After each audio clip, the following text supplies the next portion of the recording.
munaasabad ballaaran oo ka dhacday degmada Faanta ee dalka Finland ayaa Cumar Maxamed Yaasiin oo loo yaqaano Cumar Ictiraaf kaga dhawaaqay inuu u sharaxan yahay doorashooyinka baarlamaanka Somaliland ee la filayo inay ka dhacaan 2015 kana sharaxan yahay gobolka Saaxil.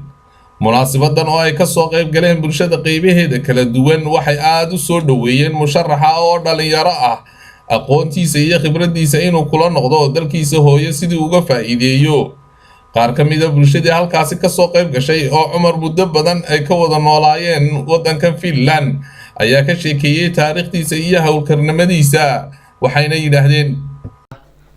aniga arinta musharaxnimada Cumar waxay leedahay laba farxadood. mar waa ta koobaad waxa weeyaan Cumar oo aan ilaa ay yaraantiisii garanayo shakhsiyadiisa garanayo isagoo aan in badan kala weynahay haddana dhinaca garaadka iyo maskaxda iyo fikirka baan in badan saaxiib ka ahayn taa waan ku faraxsanahay. mar labaadka waxaan ku faraxsanahay in uu Cumar iska soo sharaxayo magaaladeedii Berbera taasina waxay aniga ii tahay inaan ku farxo Cumar musharaxnimadiisa sabab maanta doonaya inuu siyaasadda Soomaaliland ka qayb qaato waliba ah nin aniga ila dhashay dhawac wanaagsan inaynu si fiican u soo dhaweyno. السلام عليكم ورحمة الله وبركاته. الرحمن الرحيم وكفر حسنا يا عمر إن أرنتها ومتقنعي وسمي وأنا كنت هجرسنا إن شاء الله تعالى. حن آدي أدمانتا أنا كفر حسنا هاي عمر محمد ياسين ومشرح برلمانه إنه يسكت شرح متقنعي إن وينو باهنا هاي حلا taageero weyn hala siiyo isaasan ku soo gabagabeynaa laakiin ninkani waa future keeni aynu la qabano. Cumar Ictiraaf uu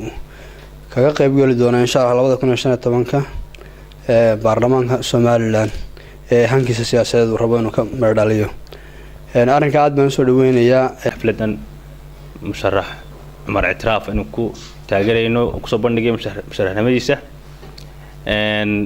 run ahaantii aniga dareemo fara badan bay leedahay marka la yiraahdo qof siyaasi ah oo Finland ka yimi baa Somaliland sida horeba loo xusay ku soo biiraya saaxadda siyaasadda waa guul weyn weeyaan marka aad iyo aad baan ku soo dhaweynaya aniga ku hadlaya magaca dhalinyarada Somaliland waanan ku duceynaa Ilaahay inuu kula garab qabto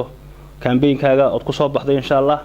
oo dhalinyarada dhinaca kale musharaxa oo khudbad aad u dheer halkaasi ka jeediyay ayaa uga waramay bulshadii ka soo qayb gashay waxyaalaha ku dhaliyay inuu isa soo sharaxo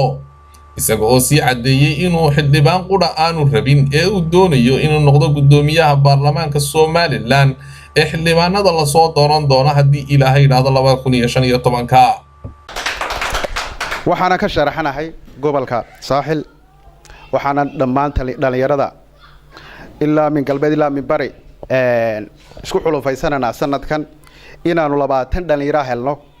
oo wadanka dhan ka wada sharaxan baarlamaankana buuxisa xukuumadda Somaliland waxaan ku amaanayaa waxqabadkeeda weyn ee markasta qabanayso oo ay dadkeeda u hayso iyadoo dawladana la ictiraafinayo oo ictiraaf deedeyno inay soo in ku taageernay inay tahay waxaan ka codsananaa xukuumadda inay noo ilaaliso waqtiga noola qabato xilligii lagu talagalay. munaasabadan ayaa ku soo gabagabowday iyadoo aad loogu wada hambaliyay musharaxan dhalinyarta ah ee Cumar Maxamed Yaasiin Cumar Ictiraaf. dhinaca kale waxaa iyaduna xusid mudan in aanu musharaxu aanu cadaynin xisbiga uu ka sharaxan yahay ilaa haatan. aadan Yuusuf Cismaan Hon Cable TV Finland.